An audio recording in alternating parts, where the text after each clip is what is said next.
Hey everybody, thanks for joining me. Today is Monday, June the 1st, and I thought I would just take a look back on the weekend that transpired here in Toronto, and that is the Prepare the Ground Fest 2026. This is the third year that Prepare the Ground has been a thing, but it's my personal first year attending. I am from the Toronto area, but prior years just always conflicted with my son's birthday, but this year was different. It all worked out perfectly. And I just thought, this channel is basically just my metal journal, so I'll just kind of tell you how my weekend went. And before we get into that, overall, I'd say I got no complaints about the organization or anything about the fest. Was able to see everything I wanted. Basically, just check in with the tent, scan the QR code, they give you your wristband, which allows you to come and go through the venues as you wish. So there were 4 venues: the Cave and Lee's Palace, which are in the same building; Tranzac, which was basically a 2-minute walk away; and then Trinity St. Paul's, which was maybe a 5-minute walk. So all these 4 venues are within a 5-minute walk of each other, and for the most part, within a 2-minute walk of each other.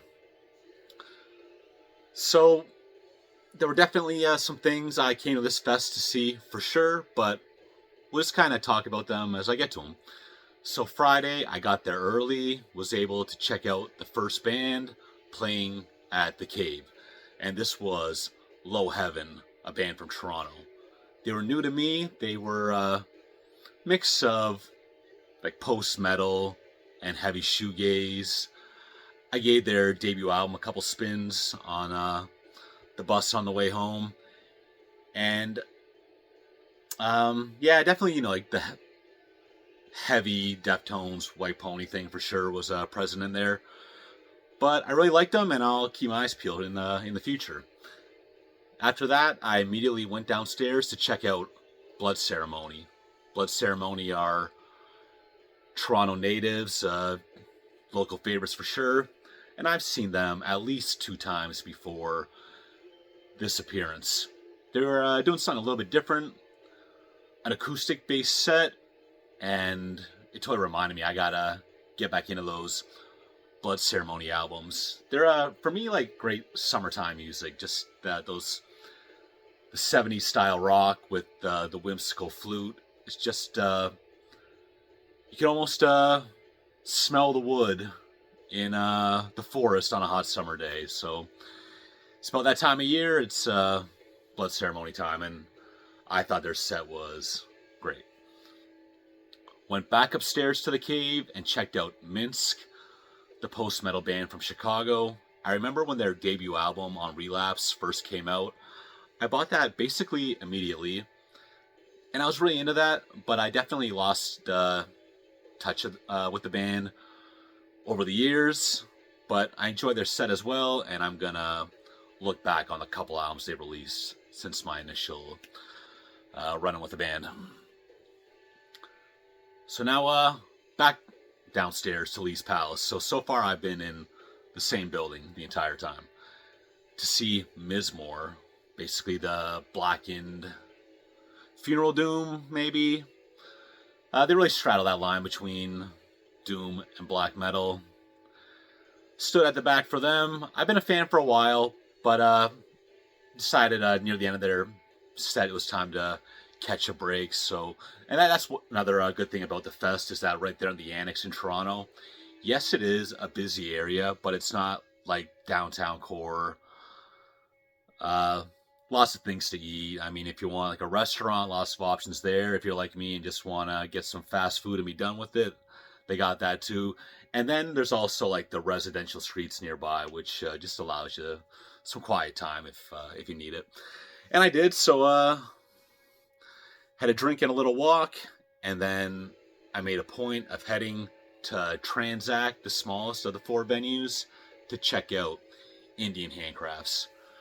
I've been aware of Indian Handcrafts for a while, but it was about 6 months ago that I really got into them. I bought the majority of the discography, and I'm from the Toronto area.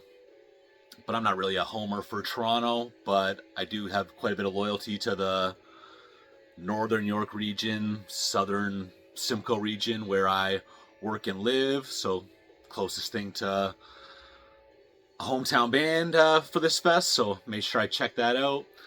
Not metal, more heavy, high energy rock and roll slash stoner rock, but I stayed for the whole set. I thought they were great, and they had a bit of a unfortunate time slot, being somewhat parallel with one of the headliners, Amon-Ra. But I still stuck it out through the set and then quickly headed over to Trinity St. Paul's, which, again, I don't think I mentioned, is a church in Toronto, and it still uses a church. On the Sunday of the fest, they had the church services in the morning, even though they were going to have a show in the evening. And I've seen one show there that was Bellwitch a couple of years ago. And last year's Prepare the Ground headliners, Yob, played there, I believe, performing Atma in its entirety, and I would have loved to have been there, because are Yob one of my top 5, top 10 bands? Not really, as much as I love them, but like a top 10 live band, I think so. They're incredible live. But, what's my point? Trinity St. Paul's, that's where Amon-Ra would be playing, and I was a little worried because I arrived about 20 minutes late, but it all worked out.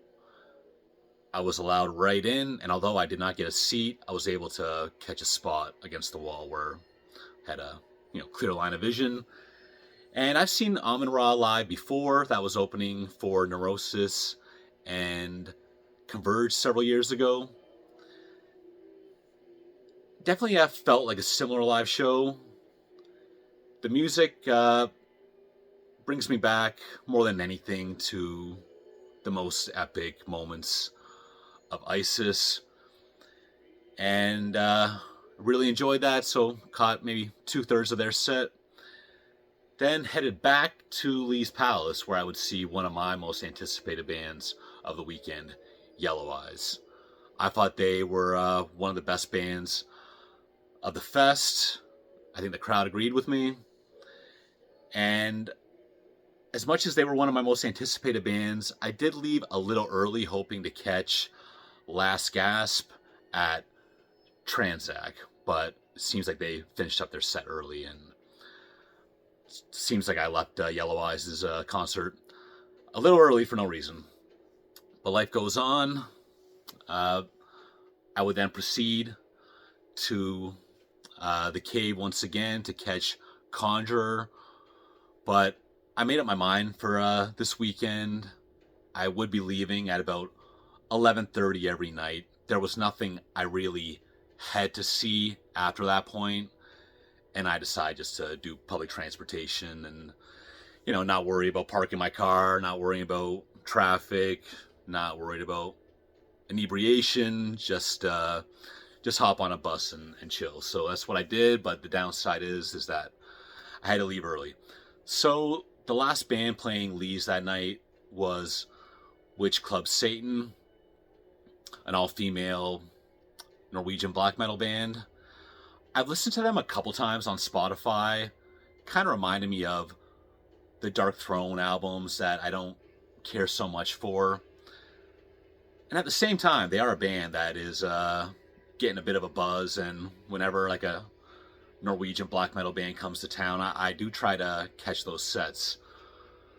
But again, I decided to get out of there that night. So that was it for day one, and my favorite bands from that day were probably Yellow Eyes and Indian Handcrafts. So they had a whole bunch of merch there for the fest, but the only thing I bought was this poster here. I'm definitely a fan of commemorative posters for shows, so I got that.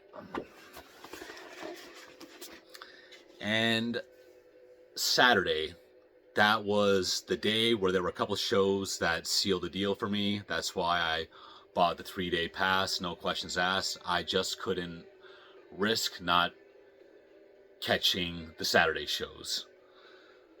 So those two bands would be Paul Bearer and Aranci Pazuzu, and I spent my Saturday with the plan of you got to prioritize catching those two bands, and then other than that, just see how the day works out. So I only saw 5 bands on Saturday. I went to Tranzac to catch Dog Whistle and Dear Evangeline, who are both more hardcore punk bands than a metal thing. But some high energy sets, I enjoyed them. Paul Bearer were playing Trinity St. Paul's. Paul Bearer are my favorite band of the last 20 years. I've seen them 10 or 11 times. Every single time they have been in Toronto, I've been there. And knowing they'd be playing their most popular album and my personal favorite as well, Foundations of Burden, from beginning to end, epic location, had to be there. So I sat in the balcony, right in the middle, and just one of those moments where you're like, I basically have my favorite band. Like, they feel like they're playing for you. Because I got there early because I want to make sure I got a good seat. And I was surprised. I think it was probably half full. I'm not sure what was wrong with people, but there weren't as many people there for Paul Bearer's set as I thought. But again, they play that whole album from beginning to end. And my favorite songs are probably obvious picks, but Worlds Apart, Ghosts I Used to Be, and Watch Her in the Dark. Just some of my favorite songs of the past 25 years. So that was an amazing experience, and hope it's sooner rather than later that Paul Bearer are back in town. Later on, I would return and catch Aranci Pazuzu, the psychedelic Finnish black metal band. I have to be honest, though, there was seats in the church, so you'd sit down for the show. So it was too dark, too late, I'm getting too old, and I definitely spent a bit of time around the middle of the set dozing off a bit. That's my bad, not the band's fault, which was a shame because once in a lifetime opportunity, but definitely caught the beginning and end of their set. Definitely a cool stage presence because it's dark and it's mostly lights that you see, but like one of the guitarists kept having these strange poses he was doing, and it just kind of gave an air of mysteriousness. But as much as I'm pretty acquainted with their albums, I wasn't really too sure what songs they were focused on. It was kind of bleeding into one song into the next. But I was very happy to be there. And upon leaving, wasn't much time left in my night. I returned to the cave to catch Tomarum and the last half of their set. While watching, I was kind of contemplating, what would I consider these guys? Because they sound like black metal, but they didn't really seem like black metal songs. Definitely pretty shreddy for black metal. And then Metal Archives has them listed as a progressive black metal band from, I believe, Atlanta. And that sounds right, because, a lot of technical death metal bands, you hear them and say, okay, this is technical death metal, but then you kind of listen to the riffs, and you're like, where's the death metal riffs? There aren't any. So, yeah, I kind of look at it as the same thing. It's kind of sounds like black metal, lots of shredding, but they were doing their own thing, kind of more straightforward metal songs, I thought. So they were cool. Definitely some big bands I missed that day. Svalbard doing their first and only North American appearance. I'm not too acquainted with that band. From what I gather, it's like a blackened post-hardcore, post-metalcore thing. And I will say, actually, what I have heard, it is a fresh sound, just not really my thing. Same goes for Oathbreaker. Never really got into them, and they were performing their from what I gather, their classic album from beginning to end. Stuck my head in there just before the set, packed house, but I got it. Got out of town at that point. Finally, Sunday, as usual, got there for the first band, Hell is Other People. They were a Canadian post-black metal band. So, I checked out their set. Pretty cool. I definitely thought, the vocals were a little bit run-of-the-mill. Musically, I really liked them, and I have added a couple of their releases to my playlist. I definitely want to check more of their stuff out. Next up, Hell. Hell are a band that I've been seeing around for years, and I never checked them out. And I was definitely misinformed on them. I thought they were maybe like a Power Violence Nails kind of thing, or maybe like a Funeral Doom thing. I thought they were one of those two styles. I was very wrong. Sounded like traditional doom metal, but an extreme take on it. Just the vocals are more extreme, the guitars are a little heavier, a little bit more of a extreme metal image. But they had a packed house as well, and I got out of there a little early as the crowd was kind of starting to bother me a little bit, despite it being early on in the day. I guess, you know, third day of the fest, and all that standing and walking was starting to kind of get to me a little bit. Went upstairs to the cave, caught the full set from Unholy Altar, black metal band from Philadelphia, and I did check them out leading into the fest, although when they were advertised for the fest, that was the first time I ever heard of them. I thought they were pretty good. Second, straightforward, second wave, Norwegian style black metal. I was most impressed by the drummer, just that ferocious, old school black metal feel. Thought she nailed that.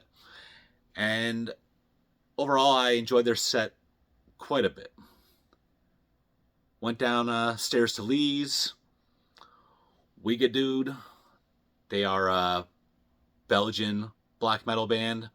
A band that I've listened to, never really quite got their hooks in me. Even still, was anticipating what they had to offer. And I thought that was a well-played set. And I listened to their most recent album since that set last night. The songs don't really stick with me, but I'm curious. I'm going to keep listening and checking it out. At this point, it was my first real conflict of the day. William Basinski at Trinity St. Paul's or Tribunal. Tribunal are probably the closest thing to a traditional old school metal band, and that is my first love, and I want to check them out, but I decided the seat at Trinity St. Paul's was calling. I had to sit down again. So checked out William Basinski, and I've definitely checked out a lot of his work over the years. Again, he is an ambient artist or a soundscape guy. I enjoyed it. However,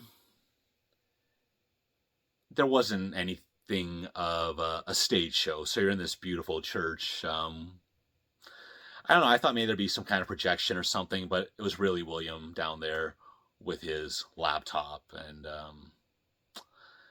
yeah, it wasn't much of like a show visually, but you know, the Disintegration Loops and his other projects, definitely a legendary artist in his own right, and I was happy to be there. So his set ran late, actually. As soon as it was over, I looked at my phone and I saw, oh man, I am 15 minutes late for Stygian Bow back at Lee's Palace. So I booked it there. Stygian Bow, as you may or may not know, is a collaboration between Bellwitch and Aerial Ruin. A big Bellwitch fan. I've seen them 3-4 times. And I own all their albums as well as the Stygian Bow releases. So got in there no problem. I have to admit, were they playing the newest album from beginning to end? Were they playing a bit of both albums? I'm not really sure, and as much as I'm very well acquainted with both, I wasn't. I couldn't really derive which song I was hearing at that moment. But happy I saw them again. And then at that point, it was almost time to go. My biggest sore spot of the weekend is the last band playing would be Torch. And I am a big Torch fan, but I have seen them a couple times. And again, around the time they hit the stage is around the time I need to go. So didn't worry about it too much. Again, I don't know when the last time I saw them was, but it was at least a decade ago. Because I remember up until about Harmonicraft, I was following them very closely, and I never thought their material diminished, but I stopped watching close. But in more recent years, I listened to their last couple albums before they went on hiatus, and those albums are just as good as anything they did prior to that. So I don't know if Torch are like fully functional or not, but hope I didn't miss my last chance, and I'll see them in the future. I did, however, say what's a good way to wrap up the fest, and I thought checking out the Keening back at Tranzac would be perfect. Calm, introspective music. I first became aware of them when they opened for Paul Bearer in Toronto about 2 years ago. And the Keening is a fairly new project led by Rebecca, formerly of Sub Rosa. And I am a big Sub Rosa fan, but the Keening, although it is a much more bare bones and scaled back version, totally nails the same atmosphere and feeling. So I check them out if you were a fan of Sub Rosa. But actually, when I say them, I'm not sure what's going on. Because when I saw them open for Paul Bearer, it was like a full 4-piece band. And then when I came in last night, it was a 2-piece for that song. And then that one person left the stage. And then Rebecca did the rest of her set on her own. So the Keening, thought that was a fitting end to the fest. Had a great time. I will definitely be going to every edition going forward.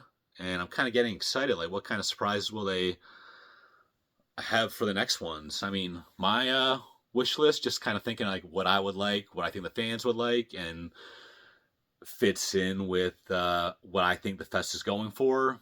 I say